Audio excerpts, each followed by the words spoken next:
Good morning.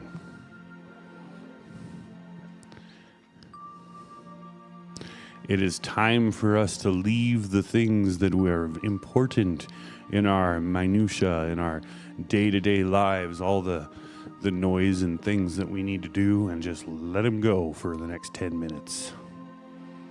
We take a nice deep breath in and just breathe out all that stuff. Trust me, after meditation, it'll all still be there. I guarantee it. But right now, what we're doing is we're putting ourselves in a place of silence. Not silencing the world, not silencing our brain. We're silencing our participation in it and just becoming an observer. So go ahead and close your eyes. Focus on your breathing. In.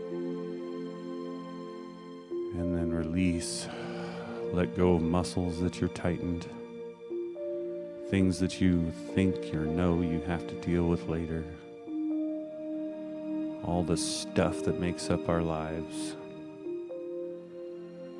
We're becoming unattached.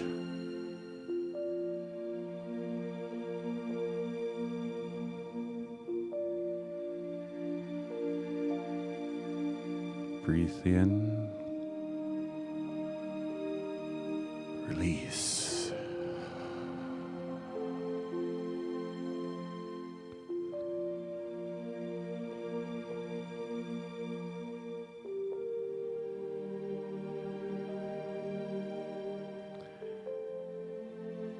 When someone becomes a practitioner in the course of training, they learn to become unattached to the outcomes of anything.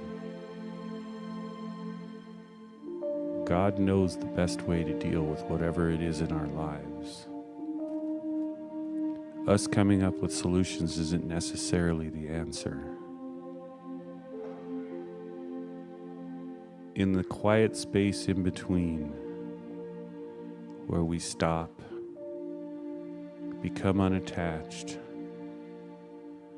in the center spot in our being where it's peaceful and you can feel the balance in the universe. That is where you find what you need. Take a deep breath in and release.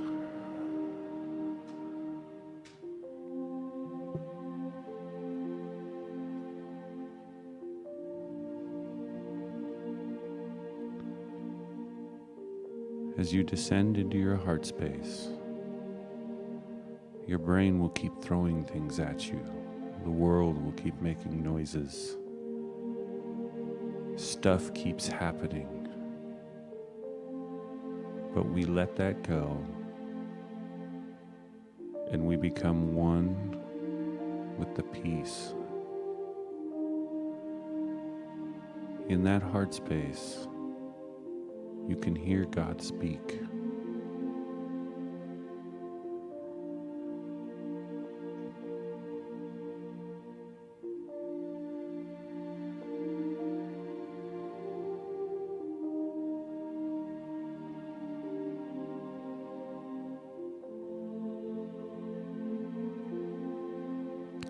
Use your breathing to release things you hear,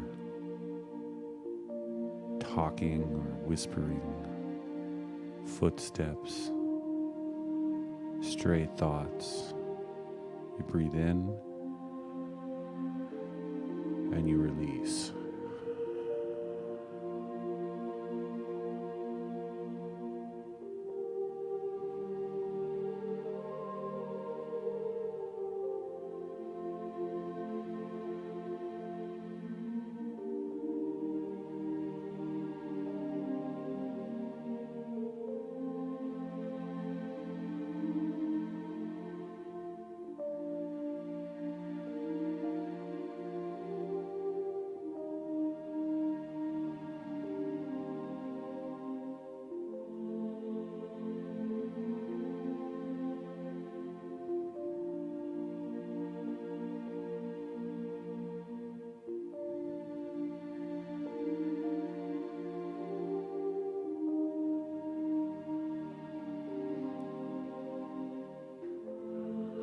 Take a deep breath in, and as you release, feel yourself descend all the way into that heart space. That space where you realize you have no needs or wants. At this moment, you are completely free.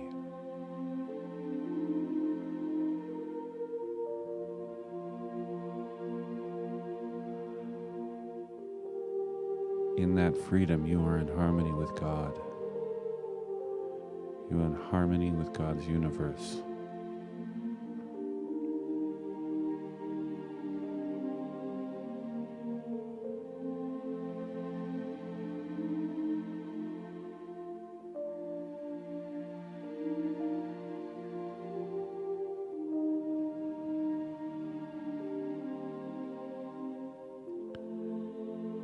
Take a deep breath in. Relax into your chair as you release.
What comes after this moment? What came before this moment is no import. This moment is all there really is.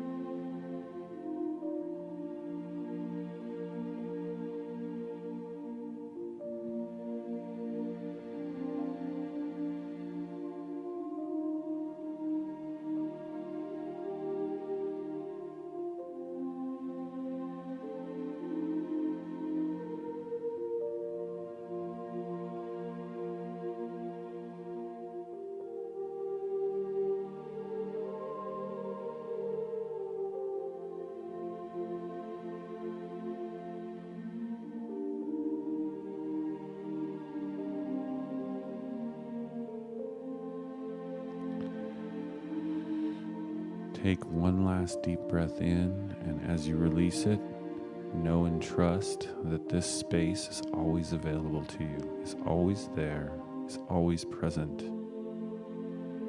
And all you merely have to do is focus on your breathing and release all the things that you are holding on to. Clear your mind, clear your soul, and focus on the peace and love that is God. Thank you for joining us for our meditation. Our service begins at 10.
All right, so I want to welcome everyone to the Center for Spiritual Living Beaumont.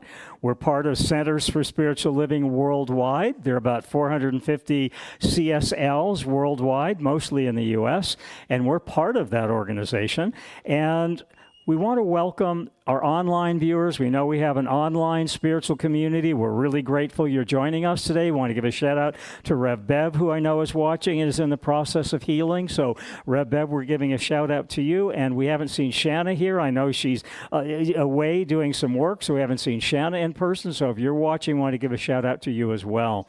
And first-time guests. Do we have any first-time guests? I see Lily, who I haven't seen in a while in person. Yay, we got Lily in person. Good, it's great seeing you in person. And if you're a first-time guest online, we're getting people watching us from a much broader base. And if you're online and you'd like our welcome packet, just type into our chat or send us an email, and we will send you an electronic welcome packet at home. So right now, in the sanctuary and at home, if you'll take a moment to silence your cell phone. And if you're at home, silence the TVs and the radios and create that quiet space so we can have that space for Spirit to drop in. And right now, we're going to read our vision statement. And our vision statement at CSL Beaumont, which is in alignment with our vision statement for all of CSL, is a world that works for everyone. Not a world that works for someone, but a world that works for everyone. That's our vision. That's the vision we're holding for this planet and this world at this time. Our purpose is to awaken humanity to its spiritual magnificence. And what that means, we believe in our Science of Mind teaching. And as we believe, so we receive and so we achieve. We believe there's a divinity within our humanity. And we're awakening our humanity to that divinity that's already within us. And that's our purpose, to awaken that spark, that divine within, and let it shine without. And then our mission statement is transforming lives. And the way we transform lives in our Science of Mind teaching is by changing one thought at a time. We transform lives one thought at a time to a higher awareness, a higher conscious, a higher goodness. So that's the power in our teaching. And CSLB is an inclusive and transformative community of spiritual practice, and we use message and teaching and music for that. And right now, I believe we have our opening song.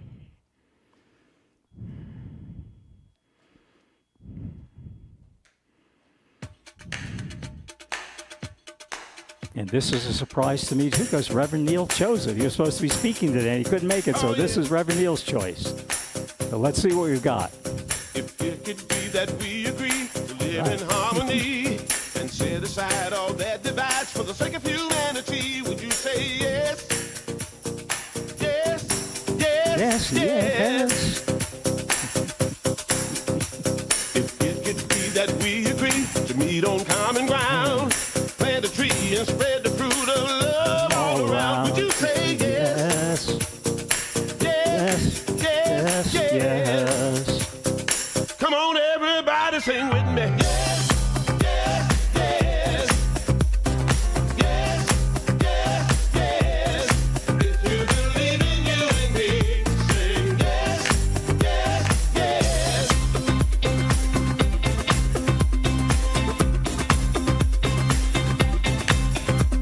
If you believe like I believe, we can make a better world.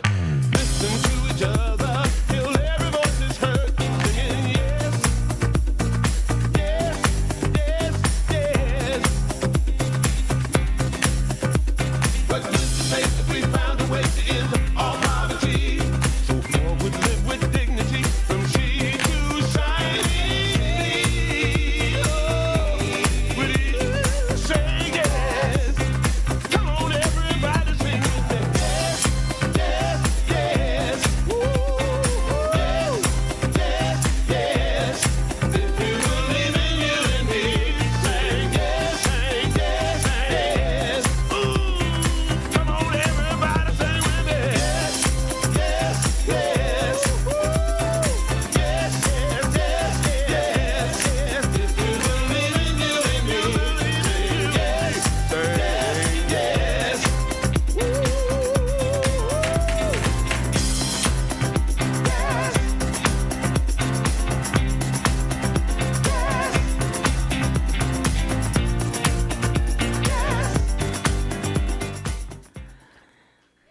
Yes, all right. And so right now, if you'll say yes to a neighbor, turn to a neighbor, someone you haven't greeted yet this morning, and give them a big shout out and say, howdy, neighbor. And what we like to know is that Mr. Rogers says, if we just said hello to somebody that we haven't said hello to, it would change the world. So we're saying yes to saying hi to a neighbor. And I'd like to say that yes evolves spirit, and no doesn't grow. So we always say yes, right? Yes evolves spirit. And that's the operative word today. And so now we're going to go into our announcements.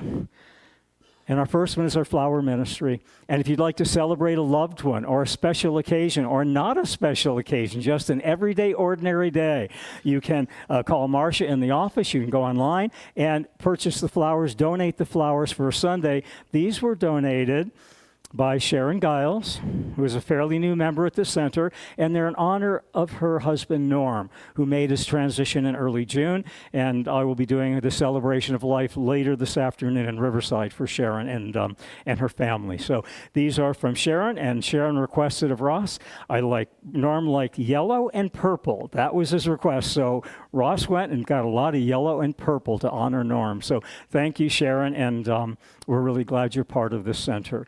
And our next is our food for fellowship. And if you bring the entree, there's a sign-up sheet, Carter Hall. You sign up for the entree. You will be reimbursed for up to $75 if you submit the receipts. We ask that you bring food for 30 to 35. So if you're doing the entree, make sure it's enough to feed 30 to 35. We have a book discussion group. That's Joel Goldsmith. Takes place at Yvonne Fowler's home every Thursday, and I believe that's at 4 o'clock for Joel Goldsmith.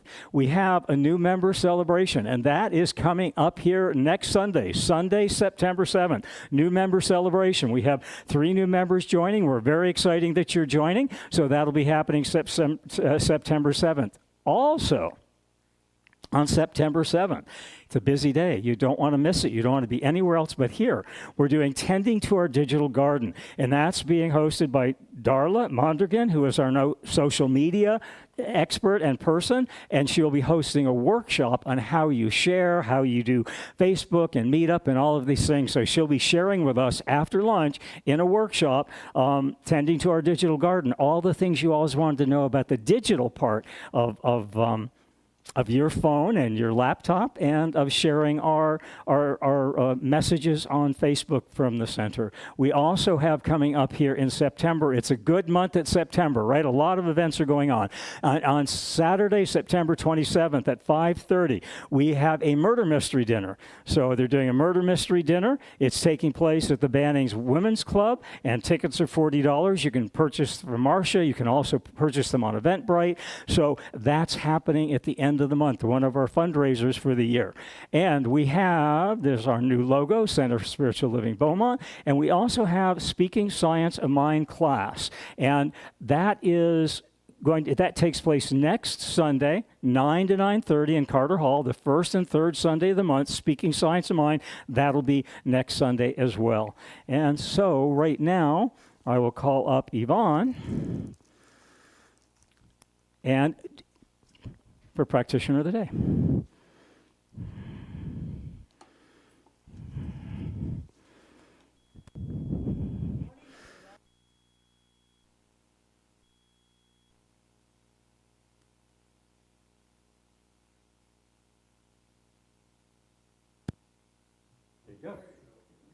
Well, are you feeling as good as I am today? Okay. I want to tell you that after service, the practitioners, that'll be Reverend Michael and Adrian and myself, will be over here on this side of the sanctuary for anything that you want to talk about for, let's call it, 2-minute miracle, okay? You shouldn't leave here with anything on your mind. We can maybe talk about it and help you through that. Now, if you listen well to Adrian's meditation this morning, it's absolutely wonderful. And if you haven't heard it, just go back to the online YouTube and listen to the meditation and the service. Because sometimes you don't get it all at one time, but when you go over it, it helps. I do that often. So I'd like to do a little power talk. about attaining the God experience. And this comes from the book, Living the Infinite Way. And that's what we're discussing once a week at our house, my house. And it's all about Joel Goldsmith's idea of what an infinite way is. And what he says is that, excuse me, to acquire a consciousness awareness of the presence of God, and that's what leads to a God experience. And that's kind of what we always say anyway. God is everything, right? God is, God is. So when we get that intellectually, but also spiritually, that's when we're going to see some demonstrations in our life.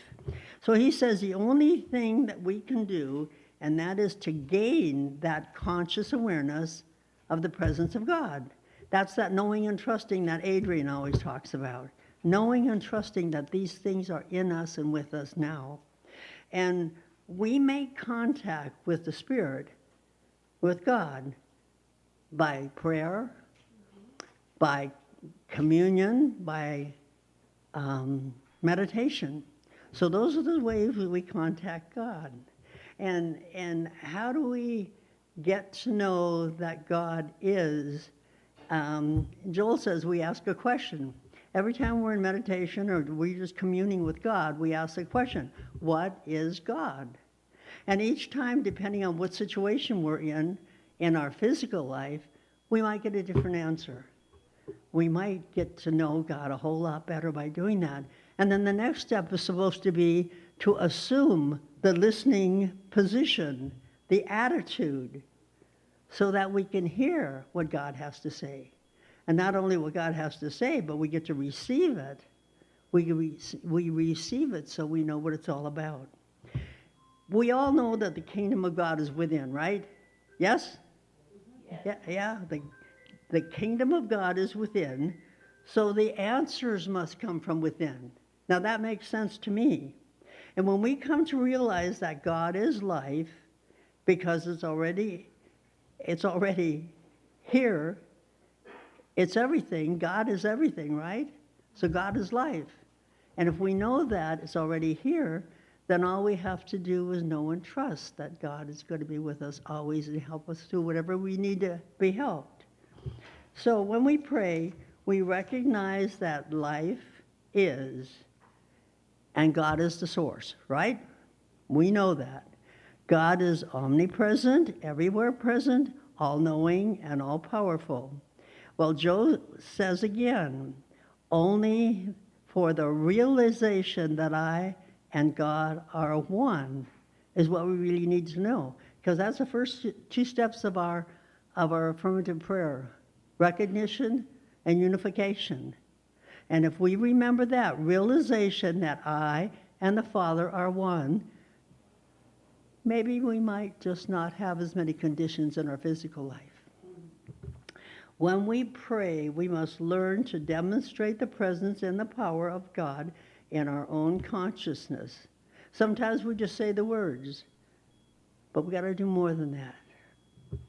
I wrote about the parable of the sower, so I'm going to share that with you. Jesus tells of a farmer who sows seeds indiscriminately. Some seeds fall on the path with no soil, some on the rocky ground with a little soil, and some are strewn where there is thorns, and none of those produce great fruit or any fruit at all. But the seeds that are sown on good soil, that's the one that produces the abundance of fruit. And Jesus explains to his disciples that the seed represents the gospel, and the sower represents anyone who proclaims it. And the various soil represents the people, responses to it. That's us, how we respond to it. So depending on where that seed is sown, that's what it's going to be about. That's the proportion of our life that we get to experience God. So, where there is no depth of love for God, or no depth of search for God, the seed does not take root. Okay, that makes sense? On the rocky ground, anywhere else. But the spiritual seed that falls upon the fertile soil, that's the one that brings the greatest fruit. That's where I want to be. And I'm not there all the time, but I sure am looking forward to doing my meditation every day and doing it so that I can know that all I seek, Father, is realization that you are present. We must do more than just attend and hear the Sunday service message. We must go out and prove it to be, and that's by living the infinite way. And if you want to know more about Joel Goldsmith's ideas, come and join us Thursday at 4 o'clock at my house for the group discussion. And so it is. We have a beautiful song.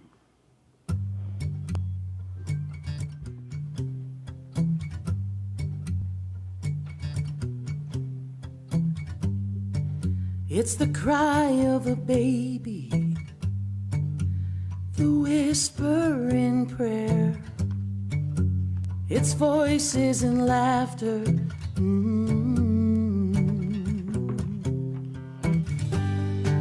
It's the wind in the stillness, the spaces between. It's the spark of fire.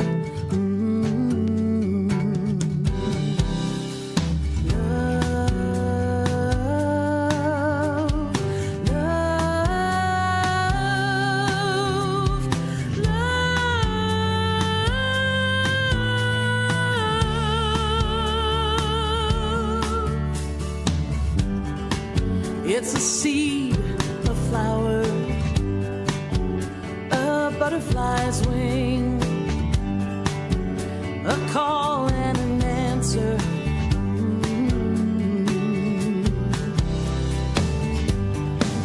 It's a breath, a stirring, the pulse in my veins, moves in as and through me.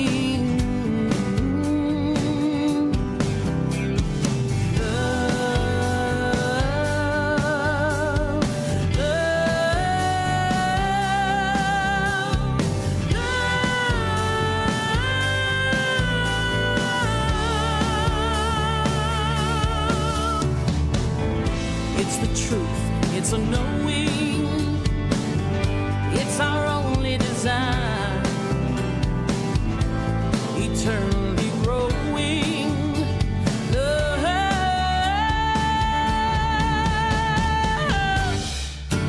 It's peace, it's power, connects all to one, has no end, no beginning.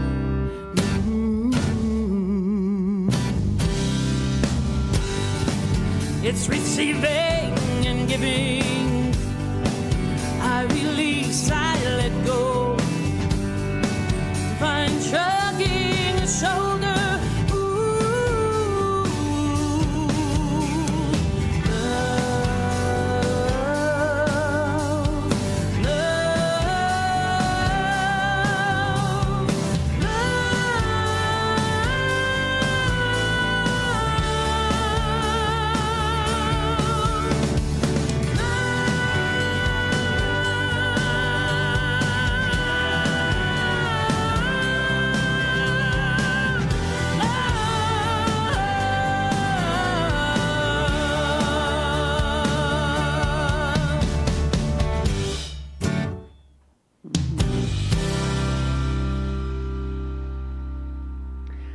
That was Amy Bishop.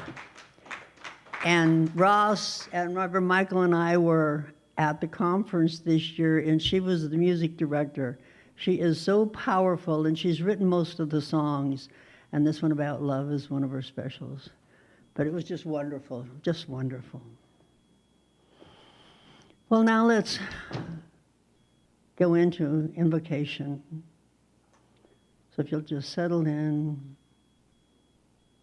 close your eyes maybe, and know that in this very moment, right here and right now, we are gathered together in our spiritual home to receive our spiritual sustenance. I recognize that Spirit, God, the presence, the power is always with us. It's in each one of us. It is God. There's nothing else. God is. The oneness that is God within and surrounds each one of us is what we're looking for, the conscious awareness that God is with us, as us, always. I know that the Spirit's presence fills this room with love, with joy, with wisdom, with peace, harmony, and grace. And I bless the technicians as the service flows smoothly and effortlessly. For the musicians, for those words that Amy shared with us that always enhances our service.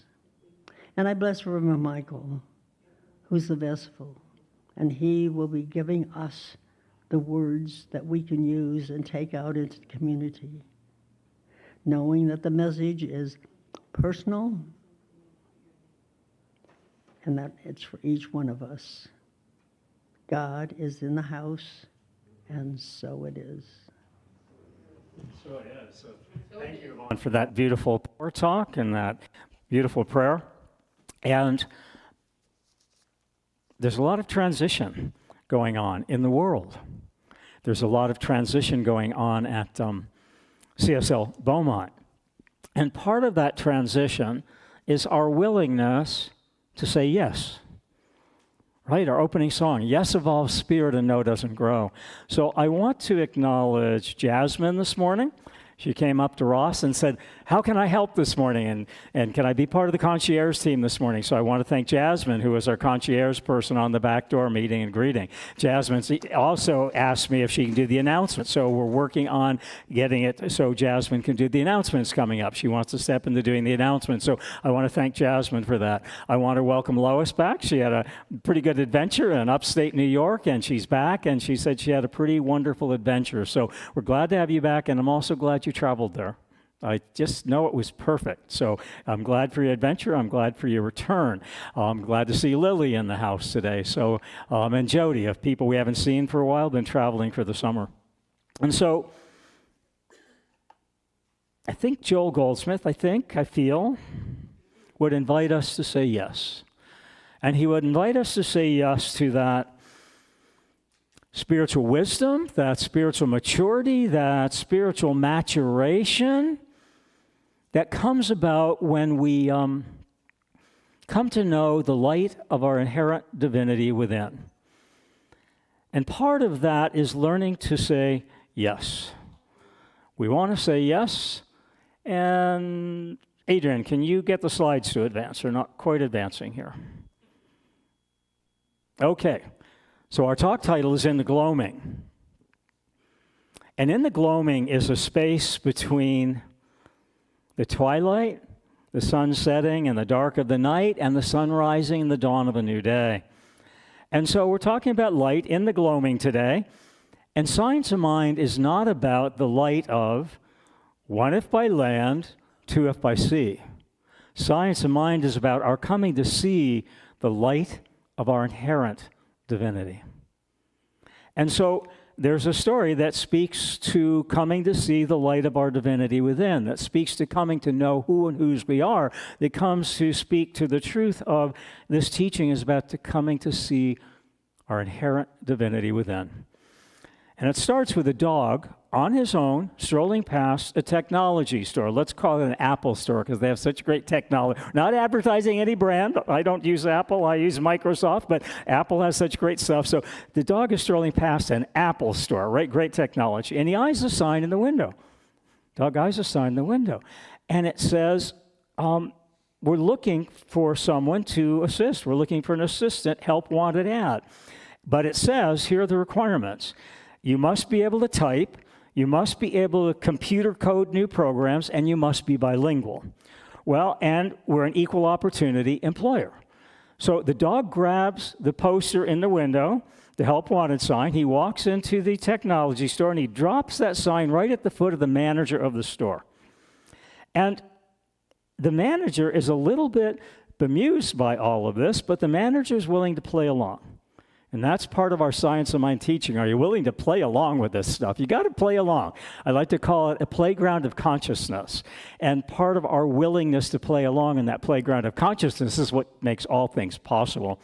And so the dog is applying for the job, and the manager plays along, and he said, okay, first test, you've got to write a letter. So he gets the keyboard and the computer out for the dog, and the dog is hitting the pause on the, using the pause on the keyboard. 30 minutes later, he's written an absolutely perfect, no error letter, and the manager said, well, you passed the write a letter test. He did it perfectly, it's formatted, it's error-free. So, all right, now I need to know if you can code computer programming. And the dog says, no problem. And so the dog sits down at the computer, types away. 10 minutes later, has coded a program that has created an online store for this technology store, a beautiful online store. And it's online, it's up and running, and sales are already coming in. And the manager goes, wow, you can do coding beautifully. And then he said, but you're a dog. You passed the first test, but you're a dog. And the dog points to the sign, and it says, equal opportunity employer. And the manager goes, okay, but there's no way that you're bilingual, and that's the third test. And the dog looks the employer and the manager right in the eyes and goes, meow, meow, meow. So, we're talking about DEI this and DEI that and DEIU and DEI, right? And so I invite us to come to see DEI, right? If you're a dog and you got the qualifications, you get the job. But I invite us to see DEI in a new way. Move it beyond the conversation that is getting stuck in, and let's get it unstuck, and let's move it into DEI, meaning divinely expressing our inherent divinity. Can we see that as divinely expressing our inherent divinity? Let's just change it up and then take it out of the common lingo that it's gotten stuck in. And Ernest Holmes shares this about each of us expressing our divine inherent divinity within. And Ernest Holmes simplifies it. The pretty simple teaching. He says, believe in yourself, and the world will believe in you. That dog believed in himself, and the world came to believe in him. So, how many of you remember this? Probably second, third, fourth grade. Listen, my friends, and you shall hear of the midnight ride of Paul Revere. And on the 18th of April in 75, hardly a person is now alive who remembers that famous day and year. But what we do remember that from our second grade teaching. And yet, I'm willing to affirm that each of us and all of us remember this. And these lines from Henry Wadsworth Longfellow's poem, The Midnight Ride of Paul Revere. So you may not have been there to remember the actual ride, but we do remember this. One light if by land, two lights if by sea, all hung in the old North Church steeple for all to see. Science of Mind is not about one if by land, or two if by sea. Science of Mind is about coming to see the light of our inherent divinity. And I like to say, if you believe it, you'll see it, and you'll achieve it. And so our talk, and I say our talk title, our talk, because it's our talk, it's divinely downloaded, it comes through in different ways, it comes through at different times, and ours is the willingness to say yes. So our talk, and it's our talk title, and you get to hear what you choose to hear, and I get to hear what I choose to hear. We each hear it in our own way. But our talk title, Because or Because. Be the cause of the life you desire to live by believing in the life you choose. We create the desired life we choose to live by believing in the life we choose. So our choice creates the life we choose to live. And our talk title is In the Gloaming. And in the gloaming is that space between sunset and the dark of night and the sunrise. It's that in-between period. It's that unknown period. It's that uncertain period because it's a little bit dark and we're kind of finding our way back to the light of the morning. And that's how this talk unfolded.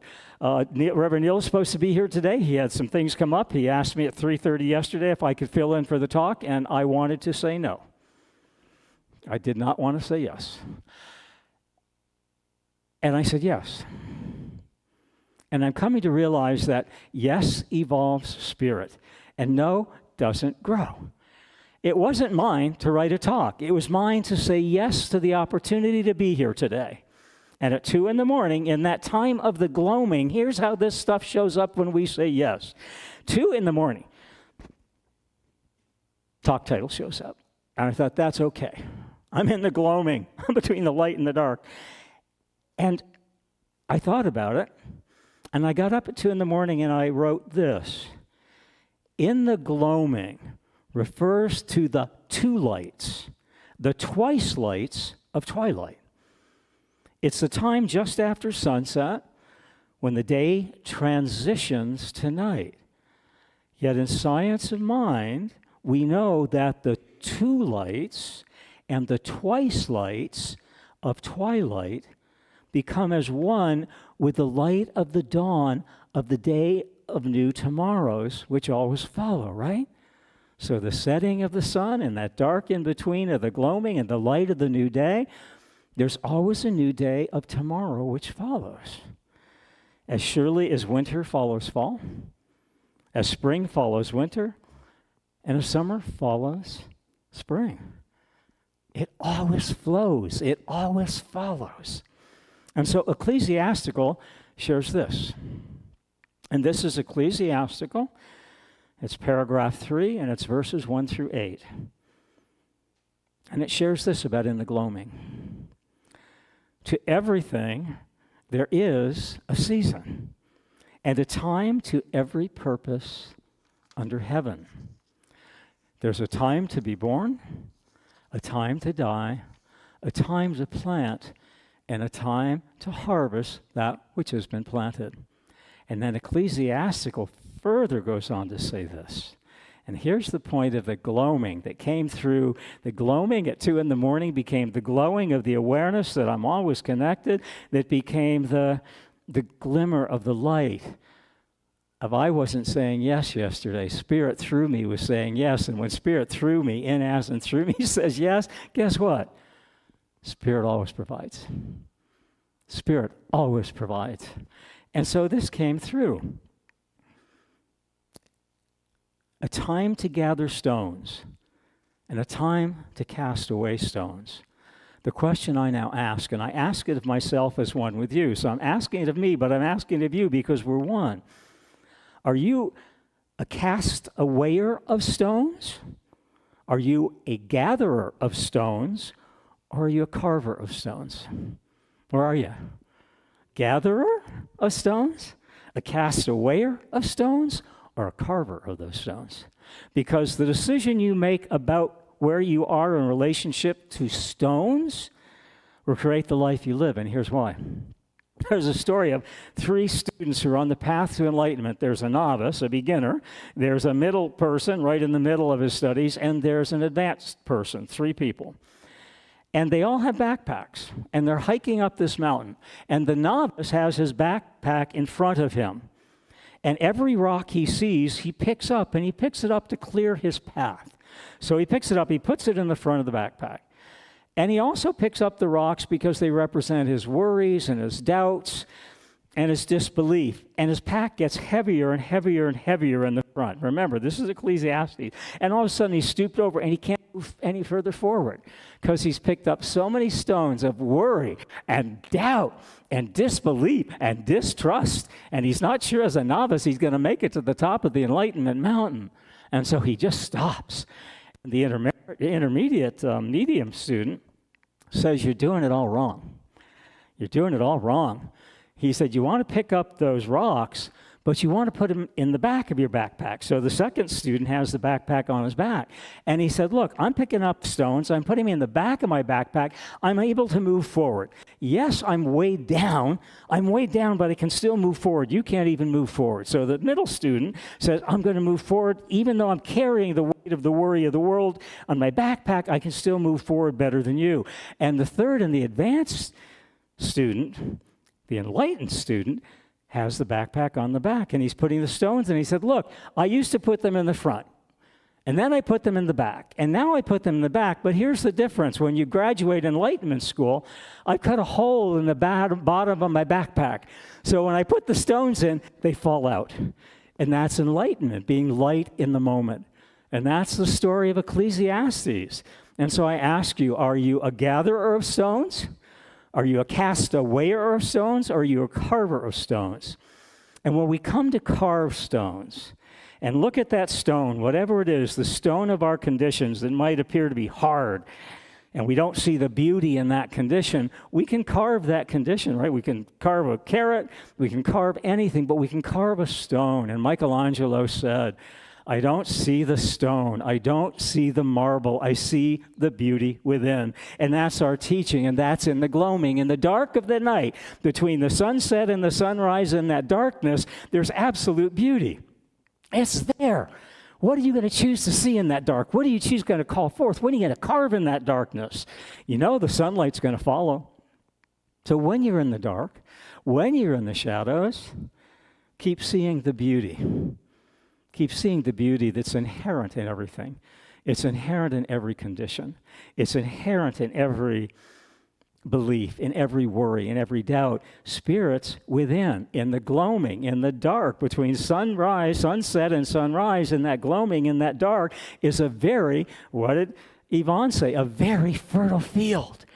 It's a very fertile field. So keep harvesting, keep sowing, keep planting your thoughts in the middle of that darkness. And so Genesis 19 shares this about those climbers looking back on the rocks behind them. Genesis says, don't look back. And it says, don't look back because, like Lot's wife, and the story of Lot's wife is someone who looked back on the town they were called by Spirit to leave. Spirit asked them to leave the situations in Gomorrah, leave those conditions, and move forward into the consciousness from the darkness of your past in that gloaming, move into the dawn of a new day. Spirit invited them to say yes, and they said yes, and the family said yes, and the husband said yes, and the kids said yes, and they moved forward. But the wife was still carrying those rocks and those weights of doubt, and she looked back. And even if we put those rocks down, if we look back, we're just not willing to let go of them yet. And that's the lesson of Genesis 19. You not only have to put down that which weighs you down, that which holds you back, that which keeps you from being the divinity within your humanity. Don't look back. Keep moving forward. And that's the story of Lot's wife. In that gloaming, in the uncertainty of the gloaming, keep growing and keep glowing, and you become a glimmer of light for others to see their way in that period of gloaming. Science of mind is not about one if by land and two if by sea. It's about coming to see the light of our inherent divinity.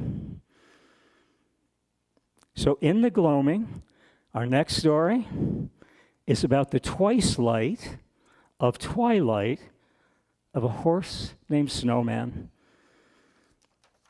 There was a kind gentleman, this is a true story, took place in 1930, Depression, when $80 was a fortune. It was a fortune. And there was a kind, gentle old man who had his last $80. That was what he had left in the Depression.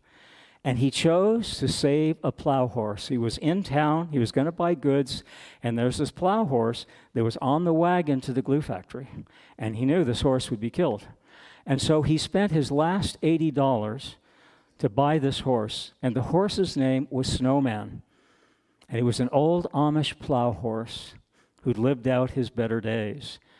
Well, Harry rescued Snowman from this truck heading to the glue factory. The cost of Snowman's freedom was $80, but that was everything this gentleman had. In less than 2 years after their serendipitous meeting, and isn't that our Science of Mind teaching? Isn't that our Science of Mind teaching? Serendipity, synchronicity, symmetry, alignment. We were talking earlier with the divine patterns that are all there. If you picture them as divine circles of energy and our human circles of energy, and Yvonne was talking, how do we bridge those? How do we merge the circular of the universe with the circular of our humanity to the point that they become one, but the circularity of the universe is so powerful that it aligns our humanity. Well, this man aligned his humanity with this horse. And it's called a Cinderella story because it captivated the public and it attracted media attention. And Snowflake went on to win many championships. He became a championship horse and won hundreds of thousands of dollars. And it was the love of this man, I don't want to say sacrificing, but giving forth all that he had in material realm to come to a connection with the divine and this horse and spirit that allowed the horse, the spirit in the horse, the divinity within the horse to rise up, the divinity with the man to rise up, and it became a famous story in the 1930s. Red Pollard and Seabiscuit was another story that you know about. This was more in the 40s and 50s, and then we had Ron Turcotte and Secretariat continued this tradition of the extraordinary bond between a human and an animal. And that's this story, the humanity within our divinity, the divinity within our humanity. It's in all rocks, it's in all stones, it's in all rivers, it's in all trees, it's in all animals, and ours is to bond with that. And whether it's a dog that meows or a horse that wins races, it's not about one if by land and two if by sea. It's about coming to see the light of our inherent divinity. And today's affirmation is about everything and anything. And it refers to the twilight, the time just after sunset. That's what the gloaming is about. And our affirmation is that the way I see anything is the way I see everything. That's our teaching. It's all one. The way I see anything is the way I see everything. That dog saw himself as perfect, whole, and complete. The DEI, the divine expression of infinite intelligence. This horse, Snowflake, came to see himself as the divine expression of infinite intelligence, that divinity within. And so that's what in the gloaming is about, in the dark and the shadow of our doubts. Coming to see that divinity within our humanity. Gloaming refers to twilight, the time just after sunset when day transitions into night. Twilight symbolizes a period of change, marking the shift between day and night in literature, in art, and in our life. The ambiguous light of twilight represents uncertainty and unknowing in all creative works. Twilight evokes reflection and the coexistence of opposite themes like life and death, hope and melancholy, time and timeless. So, the way I see anything is the way I see everything, beyond duality, right? The way I see anything is the way I see everything. And the way I entered that space in less than 24 hours ago was when Reverend Neil said, "Can you do the talk?" And I did not want to do the talk. I have a celebration of life to do. I didn't want to do it. And something within me said yes. And that yes evolved my spirit to a place of being in that darkness, that uncertainty, that creative lack. I don't know what's going to come forth. And what came forth in a most beautiful way is that space of time and timeless. The way you see anything is the way you see everything. The way you see animals is the way you see people, is the way you see dogs, is the way you see horses, is the way you see life, is the way you see the divinity within humanity. The way you see anything is the way you see everything. So, life gets good, right? Maybe it's always been good. Maybe we just get aligned with the good. And so, I don't know how many of you knew Dr. Ruth Wilkerson. The way you see anything is the way you see everything. Dr. Ruth is in the house. I love to travel. I love to go to conventions. The gift is beyond words. Can't put it into words.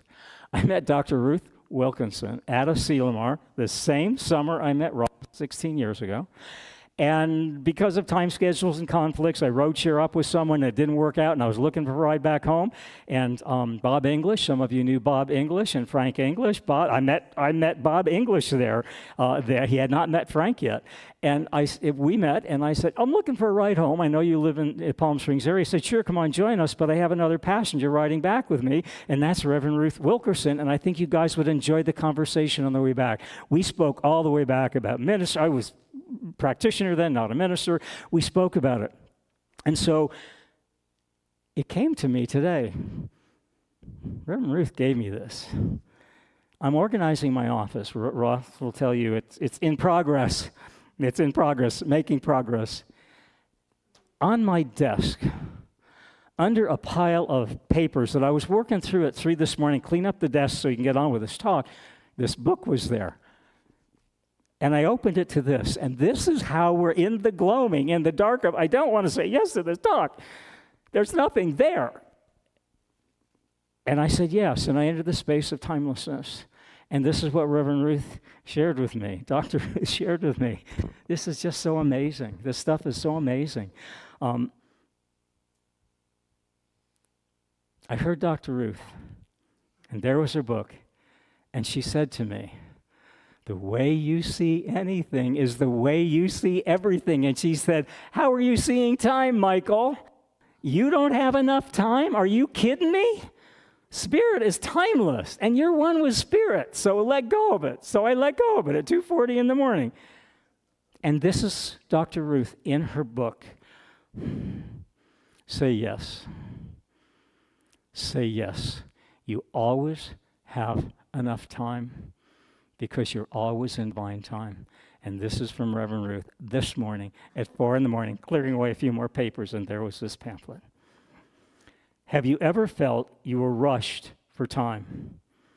I'm sure there isn't a person who hasn't felt that way.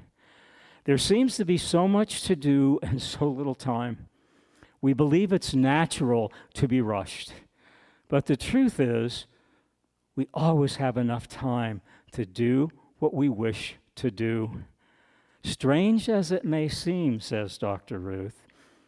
For example, time drags when we're bored. But when we're doing something that is interesting, time flies. Time is a condition of the mind. It's not a reality. The way you see anything is the way you see everything. Do you have enough time for you? Do you have enough time for love? Do you have enough time for intimacy? Do you have enough time for all of those things you would love to do? Because if you don't think you do, it's you. And it's never been you, and it never will be you. It's divinity within you. And so she said, the time we need is based upon our attitudes. Since attitudes are the result of our thoughts and beliefs, we can change our minds and create a different experience with time. It's up to us to create that experience. So if you're faced with piles of work, Ross will testify, you should see my office, with piles of work, know that you can continue to be rushed and anxious about getting it all done. Or you can change your mind by choosing to believe that you have enough time. Time enough depends on whether you believe you have it. Time is unlimited, and it's an abundant gift to us all. Take it and use this gift from the divine. Time is an unending commodity created just for you. The divine created it for you. And yesterday in the Gloming, and Reverend Lou says, use it freely and enjoy it. You can't outspend it. You can't outlive it. You can't outrun it. You can't outrun time for you. And so yesterday in the Gloming, between my no way I'm going to do this talk and my yes, Dr. Ruth reminded me to remember. Dr. Michael, you have all the time in the world to create all of the wonder in the life you desire to create. Whether you're a dog that meows or a horse that wins races, or someone who wants to say no, and inherently you say yes, and at 2 a.m, the timelessness of the divine drops in. And so, Jack McGuire shares this in his book, The Power of Personal Storytelling. It is a marvelous adventure into the power of the stories you tell, because the story you tell creates the life you live. What story are you telling? Look at the life you're living, and that's the story you're telling. Jack McGuire, marvelous came my way. He says we have the power of choice to mine our memories. Is that not fabulous? To mine our memories. They're gold, they're treasures. Mine those memories. And he said, as we come to learn to mine those memories by the stories and the way we tell those stories, those memories come to bring more meaning to our life than we've ever known, even more meaning than when they were happening in real life. If we can learn to mine the memories in a way that brings more meaning to our life, that's bringing forth the divinity within your humanity. That's living in the presence of the timeless. You have enough time to make your bed, clean the dishes, get the car tuned up, and live your life. He said, it's not so much about what we do. Jack McGuire says it's not so much about what we do as it is about who we become while we're doing it. Science of mind is not so much about our doing this. I don't have enough time to do all of this. But when you come to see anything, the way you see everything, you have enough time to do and to be and to become. In the Gloming, you have enough time for the sun to set, and you have enough time to watch it. And you have enough time to watch the beauty of that sunset. And you have enough time to sit in the dark of the Gloming and see the stars come out. You know, in the dark of the Gloming, the stars come out. You're never alone. You're never in the dark. And then the sun rises and the stars fall away. And if we can remember those sunsets of our life, not just the sunsets where we saw the sun setting, but the sunset of someone who has made a transition from her life, the sunset of a career that maybe we loved or maybe we didn't love, the transition of moving into a higher consciousness. There's always a letting go. There's always a time of darkness. There's always a time of uncertainty, because that's the way it is. But you know, in Scripture it says we have a lamp unto our feet. We have a lamp unto our feet. And what I would say, that lamp unto our feet is Reverend Ruth, Dr. Ruth, who walks with us and beside us and before us and after us, and always shows up in the divine right time of the infinite to remind us there's a divinity within our humanity. And that's what Dr. Ruth reminded me at 4 a.m. And my desk got even more organized. How about that? How about that? One more pile went. It shows up in your life in physical form. And so, a final story in the Gloming is the needle, the I am, and the infinite thread. Grandmother Howell, my grandmother, my great-grandmother, loved needlepoint. And I never met her. She passed away a few years before I was born. And Grandfather Howell was a Methodist minister. I never met him. He passed away a few years before. And I have no idea what he would think about my being a Science of Mind minister, because he was traditional Methodist. but they brought forth between them the divinity within. And my grandmother did it by the needle, the eye, and the infinite thread. She loved needlepoint. And she would stitch these things, and above the door to their cottage, which is still in our family, it was built in 1792 of wooden pegs. It's a salt box in Long Island. It is still standing. My niece is living in it today. We spent our summers there. It is just a magical time warp. And above the door, and this is about coming to weave the twice light of twilight into the oneness of the light of the dawn of a new day. And it said, this is what my great-grandmother did with her infinite thread and her needle and her stitching. This was the infinite, timeless message she left for everybody who enters that home, and it's still there. The home, sweet home of my soul, expresses as the heaven on earth of my life. Timeless, eternal, infinite thread, infinite needle, infinite I am. How are you threading the needle of the life that you are? What are you weaving with the infinite needle of the thread of the life that you are? What are you believing with that infinite thread of the life that you are? My great-grandmother believed that the home sweet home of her soul would express as the heaven on earth of her life. As you believe, so you receive, and so you achieve. And so we'll finish with this in the gloaming. I'm really touched by how Spirit showed up. I'm trusting more every day. I'm experiencing more every day. I am gifted and graced and guided more every day by this teaching, by this center, by this community, by my courage to go into the dark of the gloaming and come out knowing that I'm the light in the dark that meets the dawn of a new day. I am the light in the dark. And if I am, you are, because we're all one. That's the good news and the bad news. It's the good and the bad.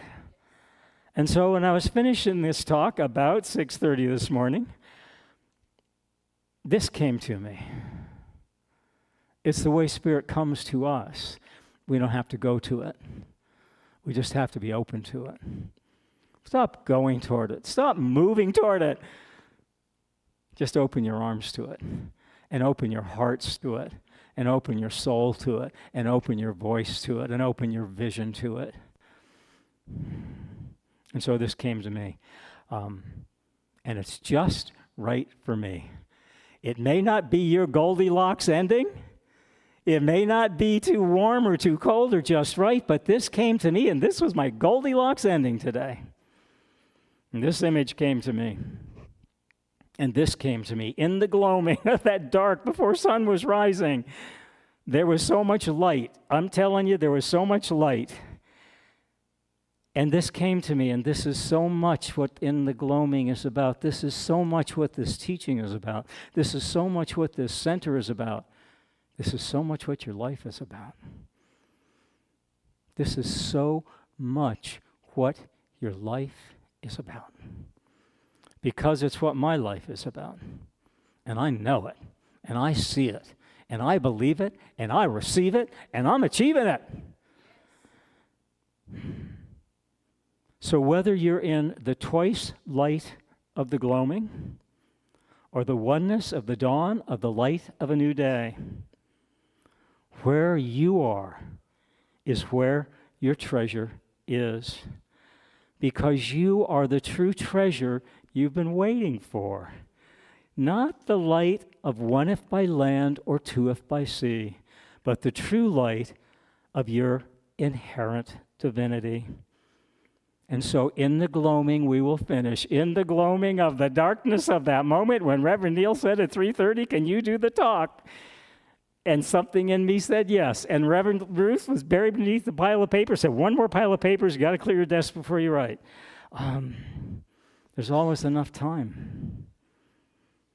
There's always enough time to connect with that divinity within your humanity. Whether you're a dog that meows or a horse that wins races, or whether you come to take the time to sit and be with yourself and realize that wherever you are is where your true treasure is, because you are the treasure of the gift and the grace and the goodness of Spirit on earth. And as Walter Cronkite would say many years ago, that's the way it is. And so it is. And so I'll take this into prayer, and then after prayer, thank you.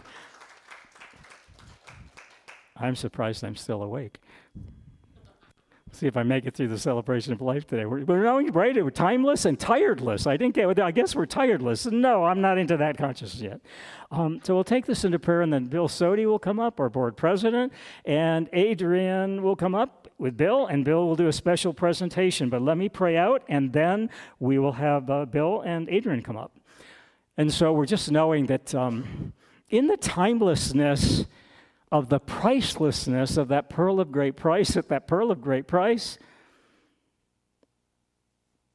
are the elements of the threads that we choose to weave with that infinite thread and that infinite I am, that we are the thread and the needle and the eye and the infinity of the timeless.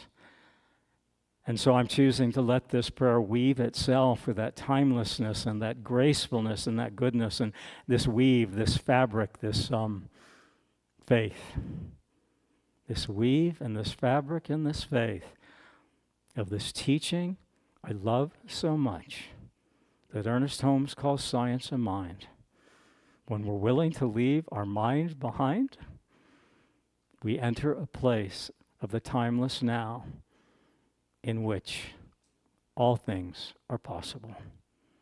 All things good come our way, and that good that comes our way is from in the dark of the gloaming to the light of the dawn of the new day, is the light of absolute truth, the light of absolute awareness, and the light of absolute oneness of the divinity within our humanity.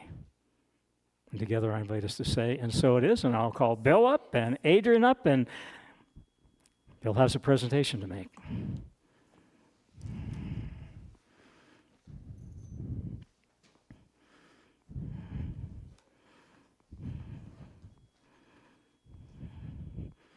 At least I believe Bill has a presentation to make. I've been told he does.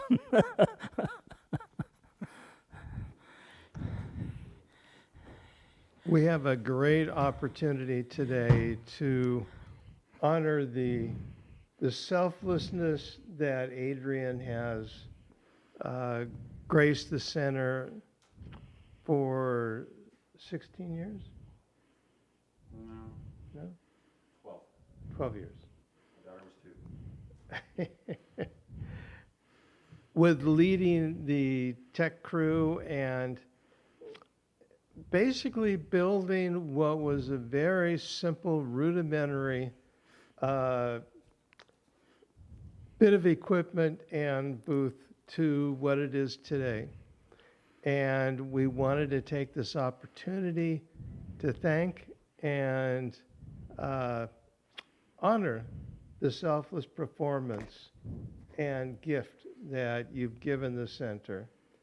And we have a wonderful cake to celebrate. And I just wanted Adrian also to give us a couple words about how he's enjoyed, hopefully, the years that he's selflessly dedicated to the center.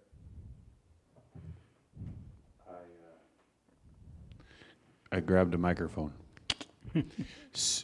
Believe it or not, this microphone represents one of the two last pieces of equipment that were here when I got here. Wow. When I first got here, I was hired to upgrade the sound system. There were two bookshelf speakers that were so blown that I was surprised anybody could hear anything. I was like, wow. So I got hired to come in and upgrade the sound system, which I did fairly quickly. And then my brother, who was here at the time, dragged me to a new member meeting, which I didn't know that it was a new member meeting. And so I'm sitting down there, and they're asking, what do you like about our service and why do you want to join us? And I sitting there thinking to myself, I didn't know that I was going to join the Center for Spiritual Living Beaumont. But I answered.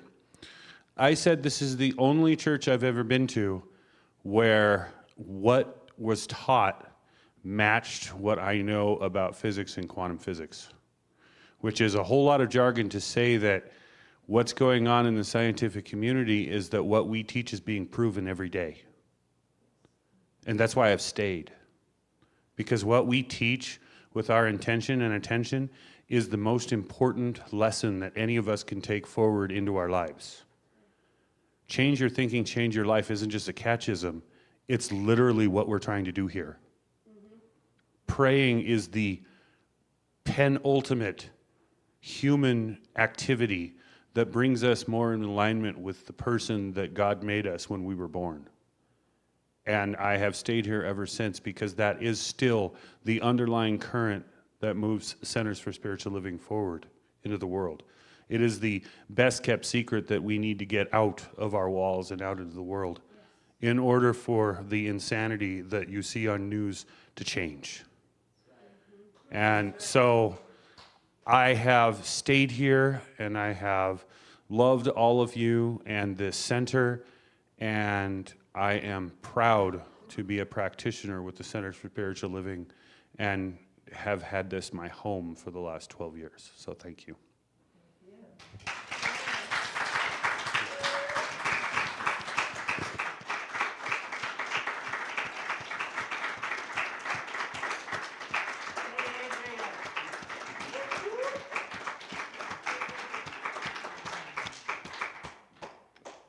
Again, thank you very much, Adrian, for the work you've done over the years. And after the service, let's go get some cake. Thank you. Wait a minute. Oh. You need to work on your timing.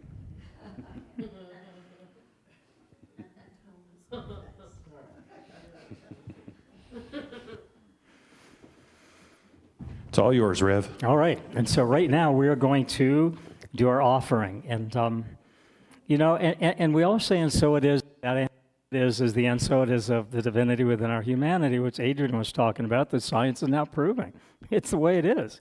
And so as we go into our time of giving, I invite you to bring that heartfelt warmth, of that light that might be in the gloaming, to bring that light of a new dawn and a new day to the energy with which you read this statement today. We can read the words, and I invite the ushers to come forth right now, and we can read the words in our giving statement, but let's feel them, and let's see them, and let them go out in a whole new way because of the energy and the vibration we bring to them. So bring your light of divinity and that energy to these words, so they're not just words. They take us to the beyond of the words, into the essence of the words, into that inner oneness of that abundance of knowing that we are the treasure wherever we are. I give and receive freely and generously with an open heart and an open mind. The universe responds to me in kind. I know that my beloved community is richly blessed, and so it is.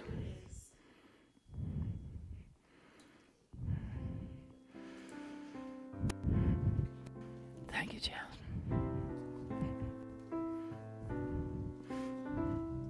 Thanks for being here.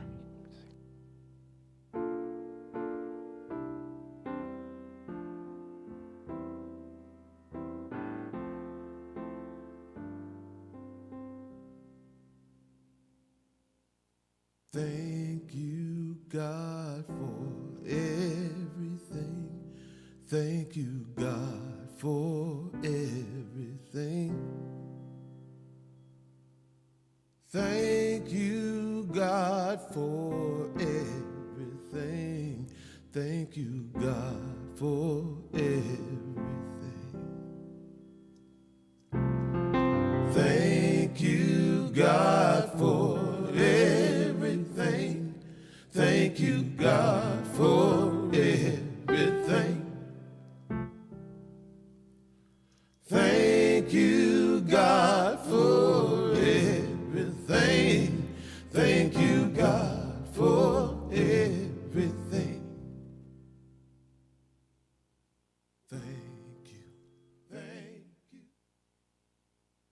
If you're online, you can text to give. Go to our website and contribute there as well. And we're always glad to have you in this community. We'd love to see you in person. And so right now we're going to circle up, and we hold hands, and we circle up, and we sing out. We sing our way out, and we're doing Yes, There's Peace on Earth today. So I invite you to grab a hand and form a circle, and let's enclose this sanctuary in that circularity of our humanity and the circularity of the divinity, and bring him together as one. And we're the circle of love that unites all of it. And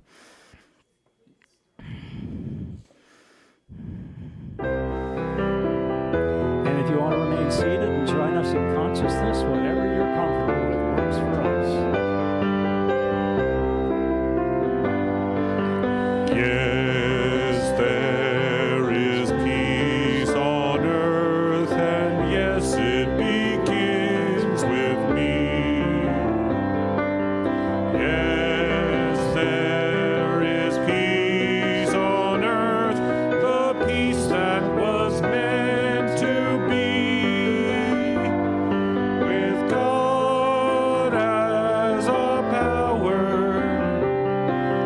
Family all are we.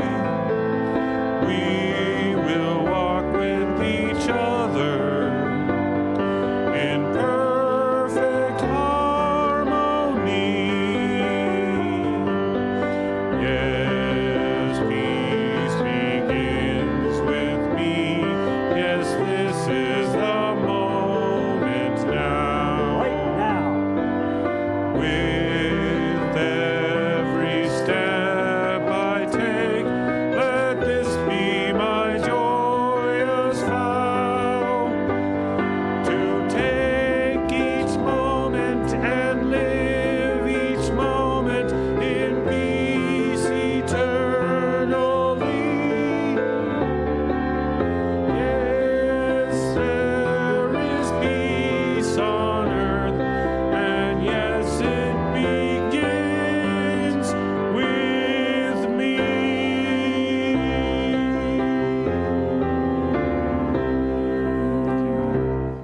And so let us know together that everyone in the anywhere of everywhere who has ever been part of this center, who has ever walked through these doors, know with me that they left changed. Hopefully for the better, but we know they left changed. And know that that change begins in community. It begins in our individual voices rising up in a collective voice of consciousness. And that collective voice of consciousness that I invite this center to rise up in, too, is that voice of consciousness of love that creates a world that works for everyone right here and right now, this very day. And together we say, and so it is. Prayer work over here with Yvonne and Adrian and myself, lunch in Carter Hall. So join us for lunch and prayer work, and I'll see you in there soon.